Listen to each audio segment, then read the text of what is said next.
It's official. AMC Theaters is going to be mixing in some new ads into their trailer package. The trailers that start after the movie showtime, not just like the pre-show with Maria Menounos and her podcast Heel Squad. This is a wholly different thing. Andy, what do you know about this? So AMC, this is specifically an AMC thing. Really, AMC is the last to fall in the group of big theaters that will now start showing commercials as part of the trailer package. AMC they kind of stood on their ground in 2020 when this deal first happened with I guess Regal and Cinemark, and they said no, audiences hate commercials. We're not going to do that in ours. We're going to stick to just playing trailers.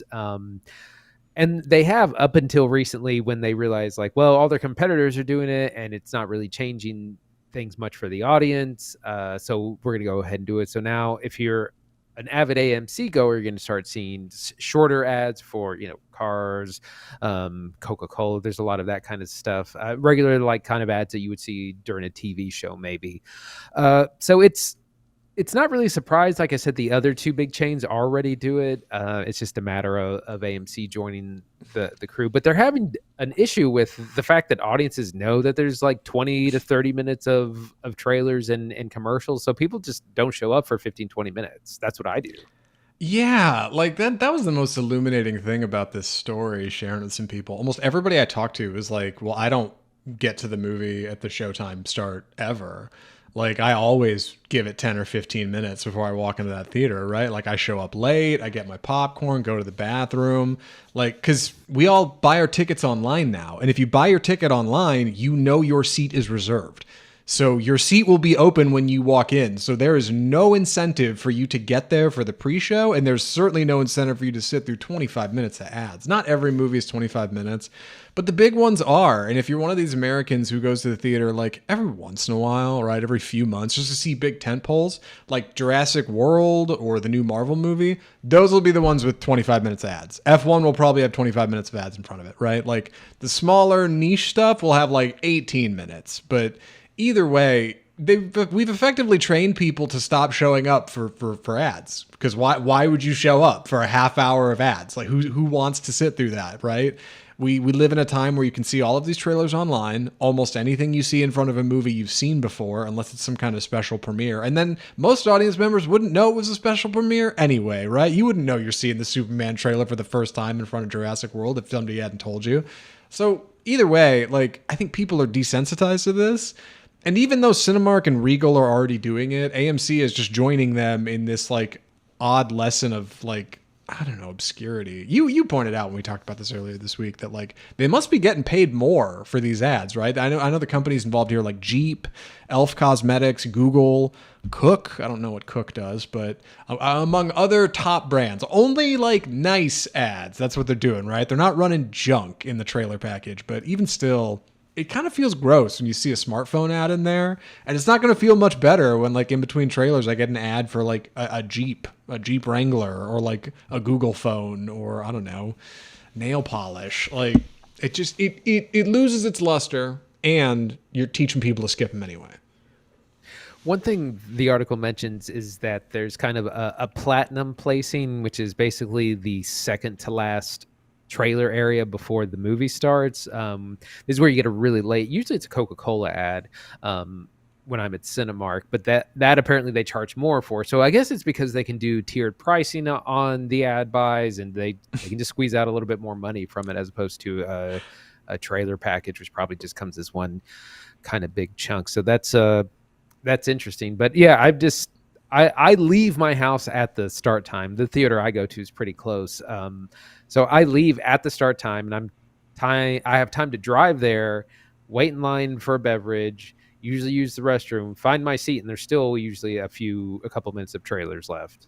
Yeah, that showcase spot you're talking about that's like higher priced is really funny, because it gives the game away. It's very obvious that like the ads people are most likely to see are the ones that get closer and closer right to when the actual movie starts, right? Like when that last one is obviously the one with the most eyes on it, because people are most likely to be sitting in their seats then. So like they're obviously aware of this, but they don't seem to be making any move to change it or make it better.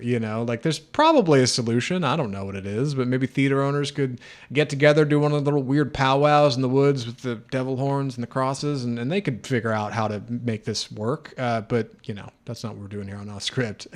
One more story this week before we get to ballots. From the box office, dude, Pixar's new movie is not doing good. And we talked about this last week, but maybe we can dig into the numbers a little bit. What do you know about this, Andy?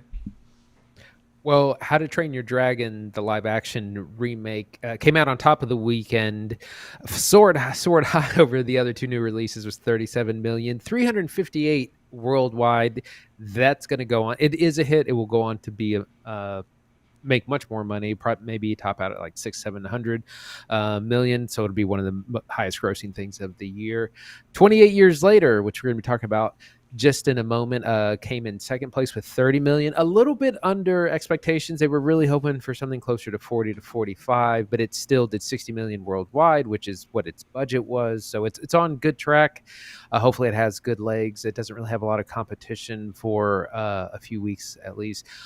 Sadly, like we were saying, Elio came in at 21 million, which is the lowest opening of any Pixar movie ever, including 1995's Toy Story, which because of inflation, that's like twice as much money as now. So really low for that. But Elio, maybe it'll have some legs. You got that's what happened with Elemental a couple of years ago, where it started very low, but then it managed to hang on to the box office for a long time. We'll see. A lot of people say that Disney has kind of trained audiences to stay home for Pixar and for animation, and that's why they're having trouble at the box office, but has yet to be debated.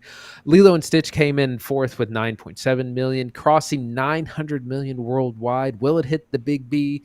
We'll wait and see. It might. But we got some big releases coming out in the next few weeks. And to round out the top five, we had Mission Impossible: The Final Reckoning with 6.5 million, 540 million worldwide. That movie's still not profitable. It probably needs to make like 750 or more because, man, it was expensive. So we'll see if it continues to have legs throughout the summer. I like what you said about Disney training audiences to stay at home for animation, because I think that's a really good point. Additionally, Elio has an offbeat protagonist. I know our lead is odd for sure. I've been seeing some stuff about him being just a very strange little boy, which is fine, but that's not exactly mainstream, right? Like that doesn't exactly appeal to every kid. So I think between that and the pressure from How to Train Your Dragon, which a lot of families probably just went to, yeah, it's just not doing good. And it bums me out. I was just reading a thing today from Pixar. Pete Docter was saying that they're going to do this like one original, one sequel schedule for a while, and that seems to be more financially stable. I don't know, man. Like in 20 years, are we just going to be remaking the same movies again?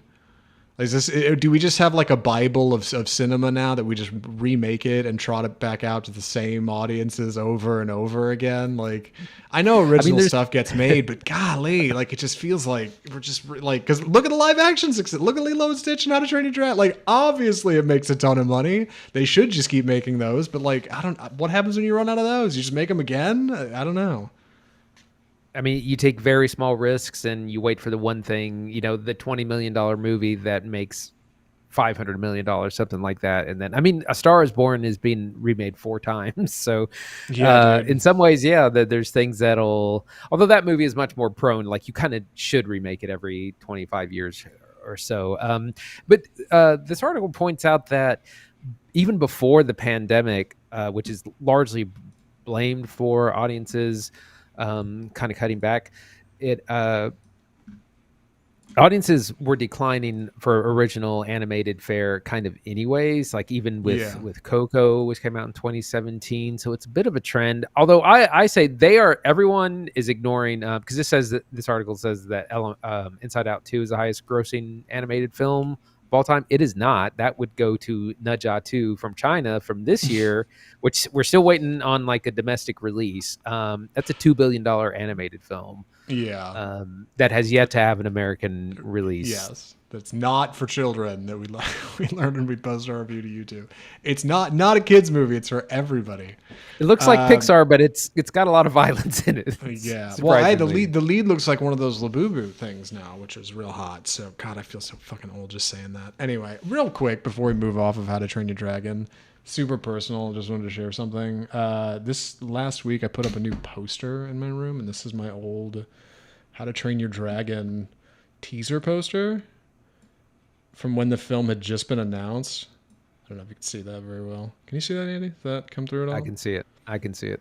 I love how prominent the 3D is featured at the bottom. That because that was a big deal, dog. Like it was before anybody knew what it was. This was like the first image we'd seen from the movie. I don't think they had a trailer out at the time, and it was like I don't know. It was going to be the thing, and it's cool because like I don't know, just like pulling out that old Avengers teaser and seeing like the Paramount logo on the bottom, like just seeing like how early stuff gets kicked off and they start marketing and don't really know where they're going yet, but want to make it look like they are. Movies are a funny thing. Anyway, we got to talk about our New York Times ballots. You found these. You came up with this whole thing and sent this to me, and I was like, yeah, all right, we should try this out. How did this come to you? I guess Twitter probably served you like New York Times film stuff. They're Yeah, doing a so big list. I've been seeing tons of on film Twitter. There's been tons of these ballots that the New York Times is doing, and what you do is you go to the New York Times link, and you have to sign up for an account, but you don't have to actually subscribe.